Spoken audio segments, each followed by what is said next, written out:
Ondas de calor, poluição, inundações. O aumento da frequência e da intensidade de eventos climáticos extremos tem reflexos no mundo do trabalho. Desidratação, estresse térmico e exaustão são apenas alguns dos efeitos na saúde das pessoas trabalhadoras, principalmente aquelas que prestam serviço ao ar livre ou em ambientes com altas temperaturas. O Revista TST de hoje destaca reflexões sobre o tema realizadas em seminário no Tribunal Superior do Trabalho. Também nesta edição, empresa pública deve reintegrar empregado com HIV. Mantida a dispensa de analista que acessou remotamente sistema de banco para burlar ponto. Vendedora pressionada a votar no candidato apoiado pela empresa deve ser indenizada.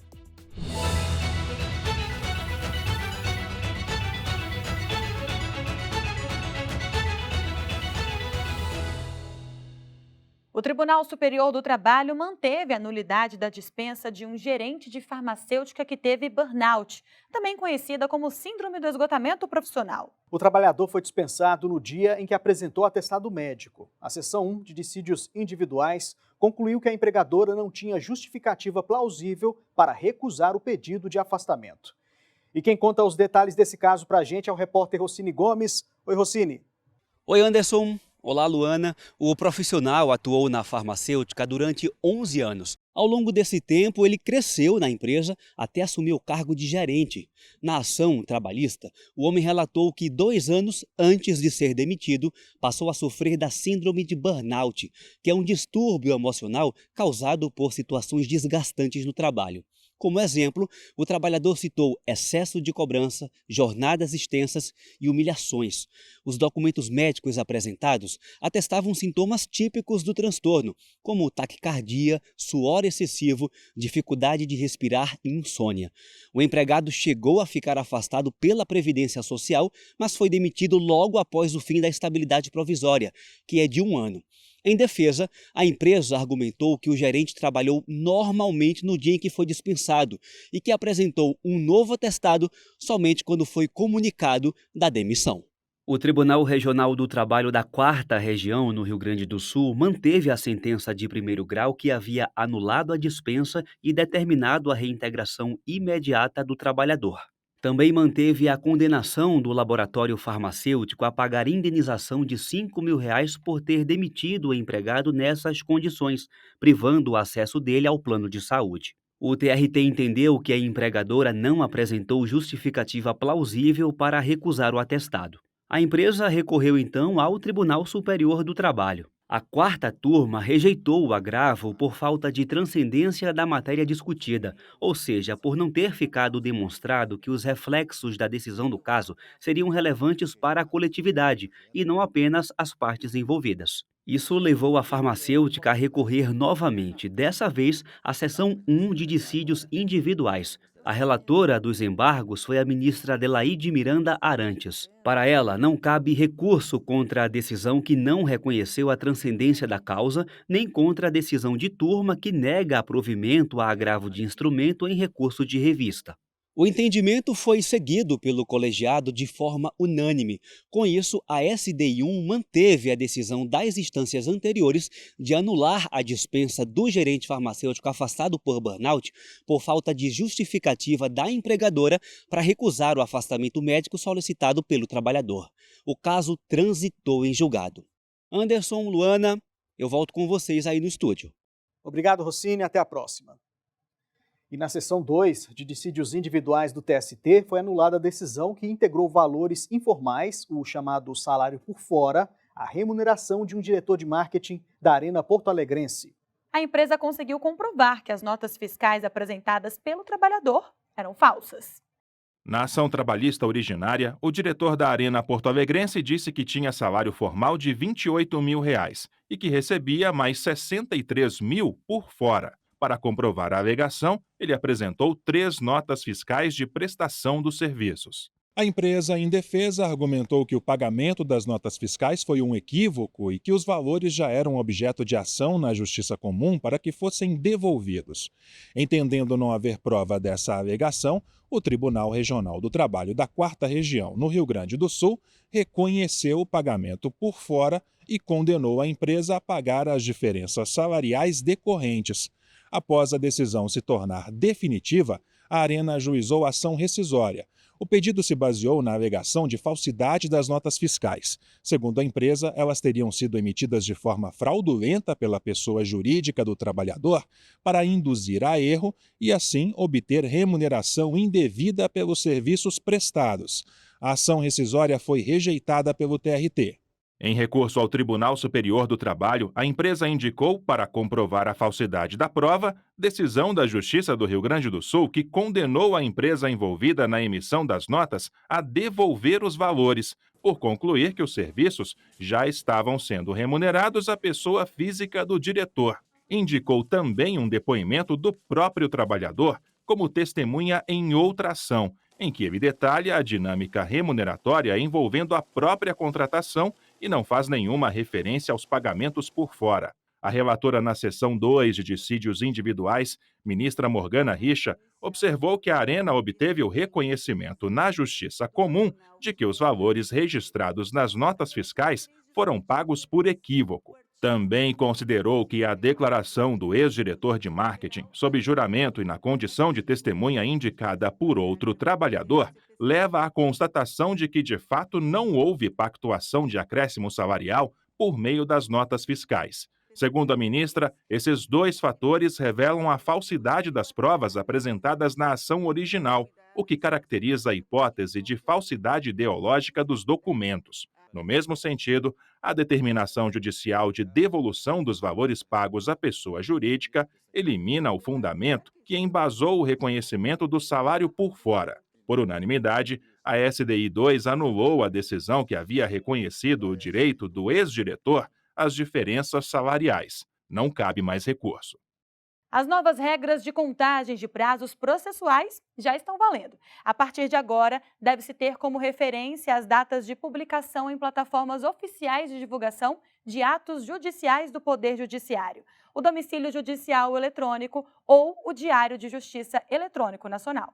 Com as novas diretrizes, o domicílio judicial eletrônico passa a ser usado exclusivamente para enviar citações e comunicações processuais dirigidas às partes ou a terceiros. Nos casos em que a legislação não exigir vista ou intimação pessoal, os prazos devem ser contados com base na publicação no Diário de Justiça Eletrônico Nacional. Para mais informações, é só acessar o site tst.jus.br. Depois do intervalo, assédio eleitoral é crime. A prática é caracterizada por qualquer forma de distinção, exclusão ou preferência fundada em convicção ou opinião política.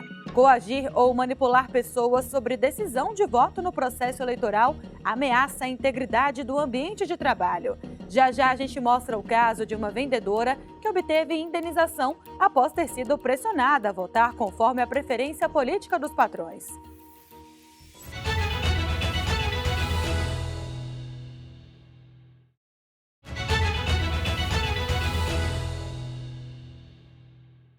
O TST recebe manifestações em recurso repetitivo sobre a possibilidade de pessoas que exercem atividades de docência serem enquadradas na condição geral de professor. Isso independentemente da nomenclatura do cargo para o qual ele foi contratado ou do nome da habilitação no registro no Ministério da Educação. Os interessados em colaborar com as discussões podem se manifestar no processo. Isso também vale para órgãos e entidades. Para ler o edital, é só apontar a câmera para o QR Code aqui na tela. Uma empregada pública não conseguiu obter decisão favorável para ser reintegrada ao emprego. A 7ª turma entendeu que a diminuição da demanda de obras foi uma justificativa válida apresentada pela Companhia de Desenvolvimento de Caxias do Sul para a dispensa da trabalhadora. E quem conta os detalhes dessa decisão para a gente é a repórter Michele Chiapa. Oi, Michele. Oi, Luana. Olá, Anderson. A profissional trabalhou como pedreira para a companhia durante 7 anos e, após ser demitida sem justa causa, pediu a reintegração ao emprego. Ela alegou que o desligamento foi nulo por ausência de ato administrativo, mas o Tribunal Regional do Trabalho da 4ª Região, no Rio Grande do Sul, rejeitou o pedido. No TST, o relator do caso na 7ª turma foi o ministro Agra Belmonte. Ele explicou que o Supremo Tribunal Federal entende que empresas públicas têm de motivar a dispensa em observância aos princípios da impessoalidade e da isonomia. Essa decisão do STF foi tomada em fevereiro de 2024. Para o ministro do TST, apesar de o entendimento ter sido firmado depois do desligamento da empregada, houve apresentação da motivação da dispensa em ato administrativo da empresa, que integra a administração pública municipal. A turma verificou que o TRT, com base em provas, chegou à conclusão de que houve uma queda expressiva no número de obras. Além disso, assim como a pedreira, outras pessoas foram dispensadas. Seguindo o voto do relator, por unanimidade, a 7ª turma considerou a justificativa da empresa pública válida e a empregada não obteve direito à reintegração. Não cabe mais recurso. Eu volto com vocês no estúdio, Luana, Anderson. Obrigado, Michele. Até a próxima. Muito obrigada pelas informações, Michele. E ainda falando de reintegração envolvendo empresa pública, a primeira turma analisou o processo movido por um empregado com HIV. Ele foi demitido sob o argumento de desligamento em massa, mas o colegiado entendeu que não havia provas suficientes para afastar a suspeita de discriminação. Quem traz os detalhes para a gente agora é a repórter Samantha Flor.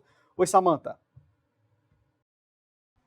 Oi, Anderson e Luana. O empregado contou no processo ter apresentado um laudo que recomendava afastamento do trabalho devido à baixa imunidade agravada por problemas físicos e psicológicos.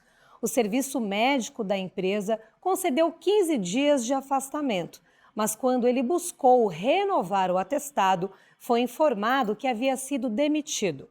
A estatal admitiu que tinha conhecimento da doença, mas alegou que esse não foi o motivo do desligamento.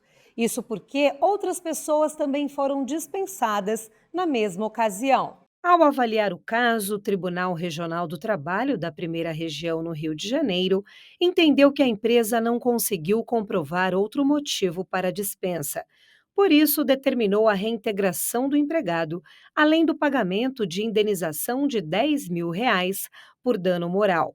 A estatal também foi obrigada a restabelecer o plano de saúde do trabalhador, que havia sido cancelado após a demissão. A condenação se baseou na súmula 443 do Tribunal Superior do Trabalho, que presume discriminatória a dispensa de empregado com HIV ou outra doença grave que suscite estigma ou preconceito.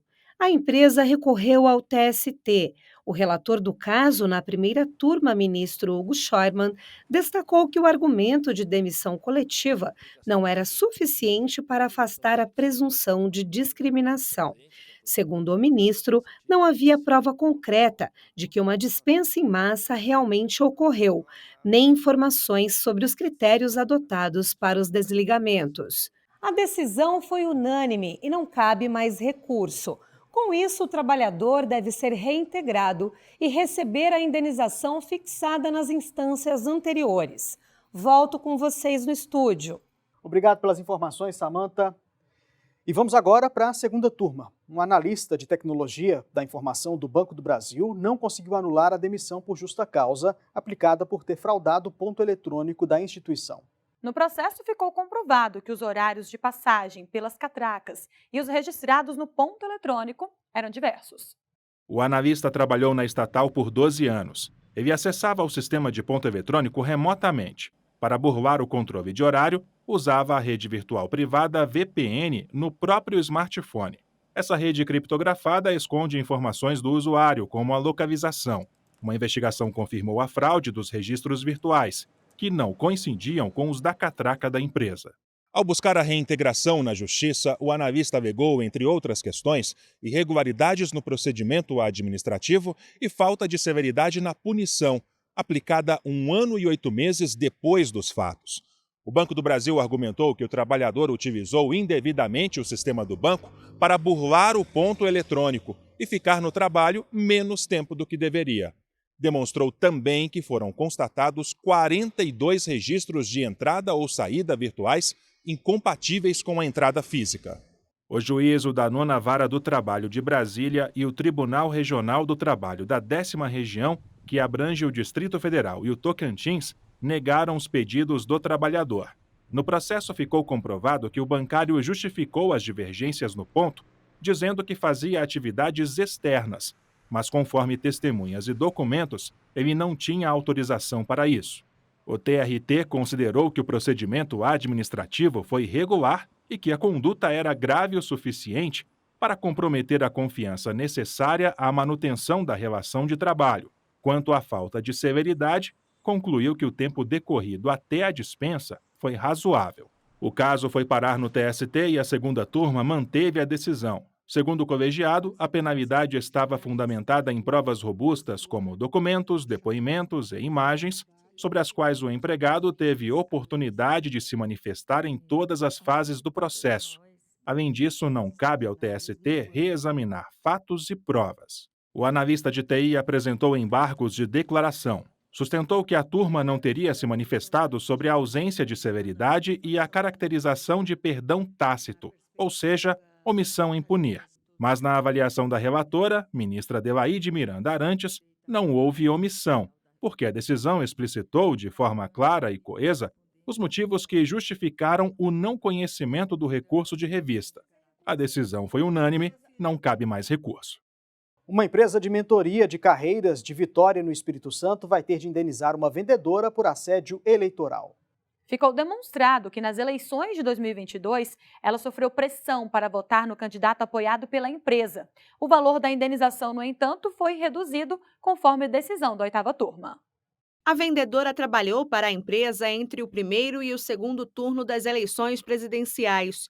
Na reclamação trabalhista, ela contou que os gestores faziam forte pressão psicológica para que os empregados se posicionassem publicamente em favor do então presidente da República, que concorria à reeleição. Segundo a trabalhadora, a chefe forçava os integrantes da equipe a revelarem o voto e criava situações para expor a ideologia política e religiosa dos donos da empresa. Além disso, deixava clara a possibilidade de demissão de quem não adotasse a mesma linha. Às vésperas do segundo turno, a profissional e outras 3 colegas foram dispensadas. Para provar o assédio eleitoral, a vendedora juntou ao processo áudios e mensagens, enviadas via aplicativos de mensagens. Ao analisar o caso, o Tribunal Regional do Trabalho da 17ª Região, no Espírito Santo, aumentou o valor da indenização por dano moral, arbitrada pelo juízo de primeiro grau. O TRT elevou a reparação de R$ 8.000 para R$ 50.000. O regional considerou que a empregadora desrespeitou o livre exercício dos direitos políticos das trabalhadoras e trabalhadores, além do sigilo do voto. Após a decisão, a empresa entrou com recurso no Tribunal Superior do Trabalho. A relatora do caso na 8ª turma foi a ministra Dora Maria da Costa. Ela considerou o valor arbitrado pelo TRT excessivo e desproporcional, diante das circunstâncias específicas. A ministra citou outra decisão semelhante, envolvendo assédio eleitoral, em que a indenização foi fixada em R$ 8.000. Por isso, propôs o restabelecimento da sentença de primeiro grau. A decisão foi unânime. Ainda cabe recurso. As verbas trabalhistas têm caráter alimentar, ou seja, garantem o sustento e a sobrevivência digna. Por isso, a desconsideração da personalidade jurídica é utilizada como ferramenta para garantir o pagamento das verbas devidas por meio do patrimônio de sócios da empresa. E esse é o tema do mês da Biblioteca do TST. Daqui a pouco os detalhes.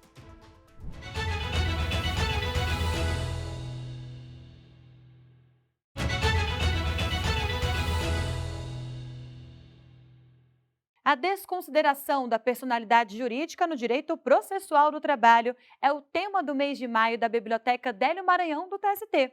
O acervo inclui textos de acesso aberto. Pelo QR Code na tela, você acessa o material que conta com artigos, capítulos de livros, dissertações e jurisprudência relacionada ao tema. A gente muda de assunto agora e eu te faço uma pergunta. Você já parou para pensar em como as mudanças climáticas afetam o dia a dia no trabalho?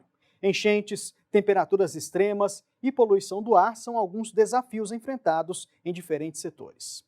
E para debater os impactos dessas alterações no ambiente profissional, o TST sediou o seminário que reuniu instituições de todo o Brasil. A discussão girou em torno dos efeitos das mudanças climáticas nas relações de trabalho em cenários extremos. Representantes do Judiciário Trabalhista, Ministério Público do Trabalho, Organização Internacional do Trabalho e outras entidades da sociedade civil contribuíram com os debates. Também foram discutidas estratégias para minimizar os impactos negativos e promover as adaptações climáticas nos postos de serviço.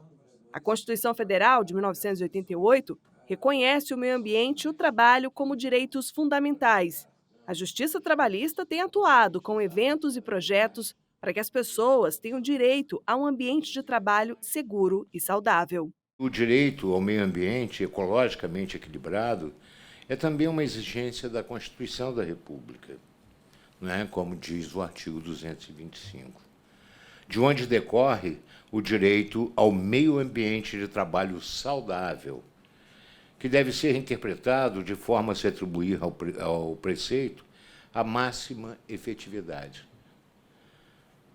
impondo-se a conduta do empregador no sentido de preservá-lo, bem como a atitude do Estado em fiscalizar a observância desta regra constitucional. O coordenador nacional do Trabalho Seguro da Justiça do Trabalho, ministro do TST, Alberto Balazeiro, frisou a importância das convenções internacionais da Organização Internacional do Trabalho e das normas regulamentadoras, que estabelecem regras essenciais de saúde e segurança no ambiente laboral. Para compreender mudanças climáticas e compreender como elas impactam a vida do trabalhador e da trabalhadora, é preciso, em primeiro lugar, a normatização internacional. A OIT já estuda o tema há muito tempo, tem relatórios fortes, relatórios que têm muitas informações, assim como as NRs no nosso plano nacional. Então a gente tem uma normatização internacional, as convenções da OIT e as NRs do plano nacional. Utilizando todo esse material, compreendendo que as convenções já têm um caráter reconhecido pelo próprio Supremo Tribunal Federal como supralegal, ou seja, acima da lei, ou até caráter constitucional, quando tem o rigor da emenda constitucional, nós temos que compreender que elas são sim o primeiro passo para ter um meio de trabalho protegido em relação às mudanças climáticas. Diante dos desafios climáticos que o mundo enfrenta a cada dia, o seminário contribui como um mecanismo importante para alcançar melhores condições de trabalho. Os impactos que as mudanças climáticas vêm causando no meio ambiente de trabalho vem gerando muito adoecimento no trabalho, vem aumentando os índices de acidentes de trabalho. Então é importante discutir o tema para pensar em medidas, em medidas de prevenção, medidas de controle, de levar o engajamento do tema para empresas, sindicatos, poder judiciário. Precisam conhecer esse tema e as medidas que podem ser adotadas para minimizar os impactos dessas mudanças climáticas no meio ambiente do trabalho. As mudanças climáticas estão sendo sentidas no meio ambiente do trabalho e é imprescindível que as instituições públicas, juntamente com as representações de trabalhadores, das empresas, estejam atentas a essas questões, busquem em conjunto, nesse diálogo socioambiental, as alternativas para a proteção da saúde e da segurança no meio ambiente do trabalho. Então, eventos como esse, em que a gente pode promover esse diálogo, trazer representantes de instituições que estão estudando sobre esse tema, para que a gente possa fomentar a implementação no meio ambiente de trabalho é de extrema relevância. Os temas discutidos no seminário devem ser compilados pelo Grupo de Trabalho Interinstitucional Nacional, o GTRIN. Os assuntos vão contribuir com o debate na COP30, a Conferência das Nações Unidas sobre as Mudanças Climáticas de 2025. O evento está previsto para ocorrer em novembro, em Belém, no Pará. A intenção é essa, é reunir as informações aqui e aprofundá-las para resumi-las em um documento que seja apresentado durante a COP para os negociadores climáticos. Nós temos que ter clareza quais são os impactos das mudanças climáticas nas relações de trabalho, mas não de maneira muito genérica, mas realmente o que acontece no posto de trabalho, o que é preciso para adaptar as condições de trabalho de maneira que a saúde e a segurança do trabalhador seja preservada. O Pleno do TST fixou 17 novas teses jurídicas de caráter vinculante. Os temas já estavam pacificados, ou seja, sem divergência entre as turmas e a seção 1 de dissídios individuais. Entre os assuntos estão o direito de indenização à gestante quando ela se recusa a ser reintegrada ao emprego e a validade do controle de horário do empregado mesmo quando ele não assina o ponto eletrônico. Para conferir todas as teses, acesse o QR Code que aparece na tela. O TST e o Banco Santander firmaram um termo de cooperação para estimular soluções consensuais nos processos em que o banco seja a parte reclamada. A medida é para reduzir a litigiosidade e estimular a conciliação. Pelo termo, o tribunal se compromete a oferecer suporte técnico à instituição financeira, com auxílio na análise do acervo processual, para identificar os casos que podem ser resolvidos com acordos. O TST recebeu o evento da Semana da Justiça pela Diversidade Cultural.